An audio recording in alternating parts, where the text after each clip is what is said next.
keep moving down the list, Travis. I think the one that I was the most head scratcher, the Yep. most kind of confused about, didn't even see this coming remotely, was the American League shortstop spot.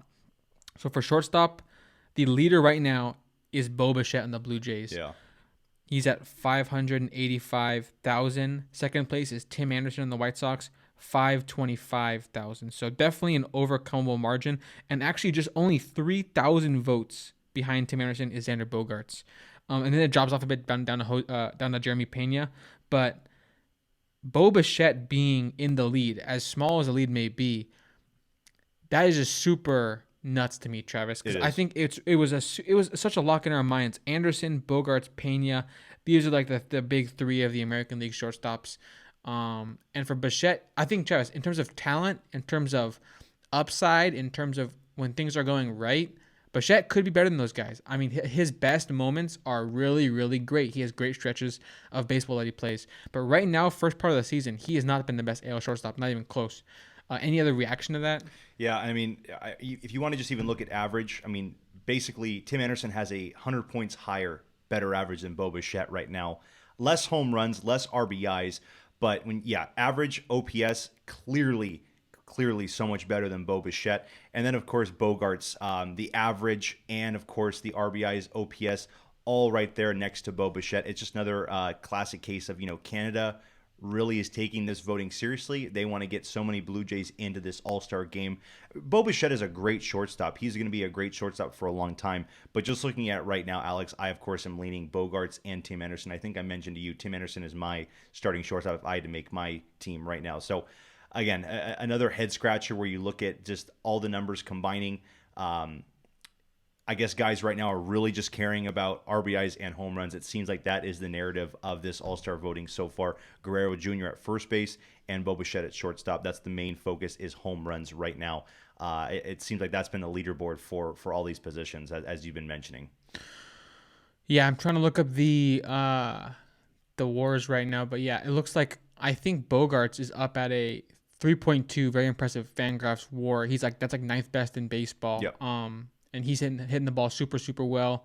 He's at a 332 average, 396 on base, 486 slugging. So very kind of hits for contact, walks, and hits for power. A lot of good stuff going for Bogarts, who I really didn't really think about voting for. I was really kind of focused on, for whatever reason, I thought Jeremy Pena really deserved it. He's been injured recently and has kind of slipped a little bit. He still plays great defense and runs the bases, so there's a case for him for sure. And like you said, you made the case for Tim Anderson already. I think that those three, for me, were very clear picks. Bo Bichette, Travis, is someone who, I love to have on my team. I think he's a really, really great player and can keep getting better. But he's had better seasons than what he's having right now. Yeah. Is my main point. A 104 Definitely. OPS, a 104 WRC plus for Bo Bichette. He's been an average hitter this season. It's just crazy that he's getting so much love. Yeah. But that's just the power of the Blue Jays fan base, apparently. So we'll keep on moving. We'll go to the outfield now. Actually, we'll go DH first. I have a DH list right here. The DH list, Travis, 835,000 votes for Yordan Alvarez, 555,000 for Shohei Ohtani, and then it's a bit of a drop down to 307 JD Martinez. So it really feels like it will be Alvarez and Ohtani as the two main names for the DH spot. Of course, like other names will get filled in. Maybe JD could still make it by a coach pick or however that works. But I do think that you can expect, of course, Alvarez and Ohtani to be in this All-Star game in some capacity. And Alvarez being ahead of him just kind of shows that Alvarez has had a really special bat this season. He's one of the hottest hitters in baseball. We were talking about him just last week on last episode, talking about what a great week he had at that point. So no complaints there, right, Travis? No complaints at all. I mean, Alvarez is the best hitter when it comes to the DHs in the American League. Rightfully so, he should get first place. Even though Ohtani, of course, is, our guy, one of the best players in Major League Baseball. Yordan Alvarez, of course, the first half he's having is very, very special. So first place is rightfully so for his. Yeah, and we're talking about just DH, so that's just like... And Ohtani's going to get in one way or another. Alex, I think if he had a 700 OPS or a 600 OPS, Ohtani would still find a way to get in the All-Star game. Just an exciting player. I don't think that people want to leave him out. So I feel like that's a fair case. I feel like when the season started, game one, you already could say that, possibly even Mike Trout, but you definitely could say Ohtani is an all-star no matter what. So I feel like just with the hype that he's brought to the game, you have to have him at the All-Star game at Dodger Stadium. So it might be a little unfair, but at the same time, I think when you look at just the hype of it, he has to be there. Sure. I think I agree with you. So looking on the outfield now, American League outfield, the voting is as follows. It's Judge first at 1.5 million votes. Trout second at almost 1.3 million. So that's like 1A and 1B right there in voting. Exactly. Then it's a big drop down to 622,000 is George Springer, Blue Jays, in that third spot. So it will be the third starting outfielder if the voting stays. Then it's a drop again to Giancarlo Stanton on the Yankees at about 500,000 votes. Then it's Taylor Ward, just about 7,000 below Stanton is Taylor Ward. So Taylor Ward is right on Stanton's kind of heels for that voting. Nice. And Byron Buxton on the Twins is at a 403,000. So, about like 90K below Ward. So, and then Lourdes is kind of creeping behind Buxton, Lourdes Gurriel. So, and Teoscar below him too. So it's kind of crazy how the Blue Jays are kind of lurking there. But Travis, the biggest standout to me. So first off, the first discussion I think has to be Trout and Judge are such locks. Yeah, easy. Third spot, who should it go to? You can slice it so many ways. I think there's a very good case for Springer. I think he's had a great start to the year. Yeah. I think he constantly was underrated on the Astros because they had so many other good players. They had Altuve getting MVP love. They had Bregman getting almost MVP. They had great pitching, winning Cy Youngs, but he was a leadoff hitter who had an OPS north of 150, and he was playing center field. He was a great player.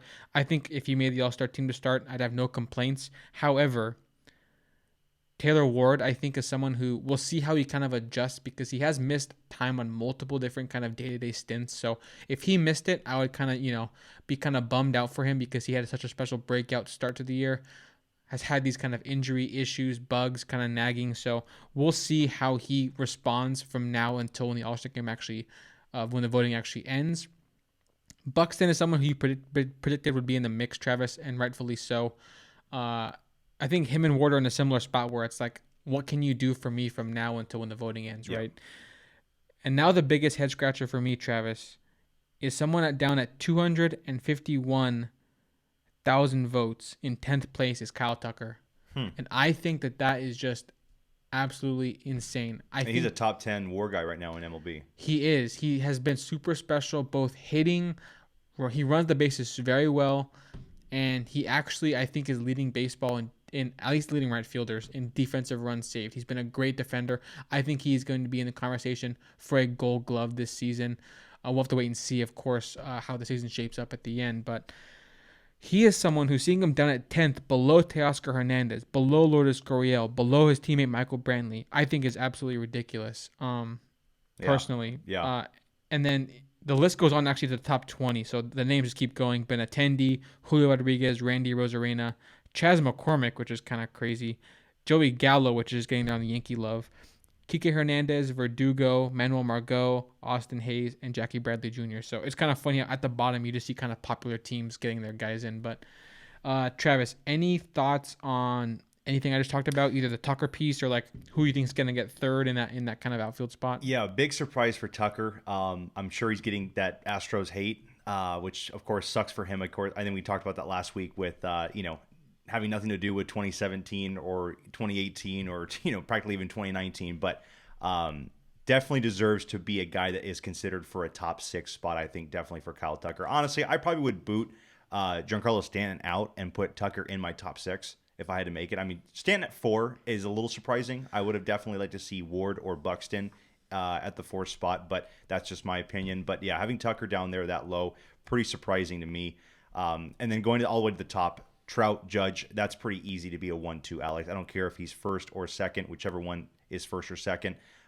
Those are the 2 best outfielders in Major League Baseball. Probably the 2 best outfielders, definitely on the American League side right now. So that's very good to see. And of course, very reassuring to see Ward still getting the respect and love to be a top 5 guy right now. Looking like, honestly, maybe even all 6 guys could possibly even still make the All-Star team. Maybe not start, but all 6 guys could make the All-Star team. That'd be very, very awesome to see Taylor Ward possibly come in late in the ball game, maybe be a very big factor late in the ball game at Dodger Stadium. So good to see him there. But yeah, I mean, again, Canada getting a lot of the popularity vote right now. George Springer being third, rightfully so, though, having a great season. But it's really interesting to see all these Blue Jays, coming in first or second so far for all these positions. It definitely means that a lot of these guys and a lot of these teams need to get out there and get some more votes in to, ensure that their guys are in the All-Star game, or at least starting for the All-Star game. And I was surprised to even see Stan on this list, being that he is currently at 26 games played in the outfield this season, 25 games DH. So he's very close in that regard. Just about 51 games played, 54 games played, it looks like, according to, 54 games played. So his numbers have been good, but not, I would say they're worse than, I would take Tucker's bat, honestly, at least for this Tucker's part of the glove, season. too, and then probably. then the glove comes into play, the base running comes into play. Yeah. It becomes no debate for me, at least. So Travis, that's all for the American League, it seems. Presented by Tool Tools Podcast.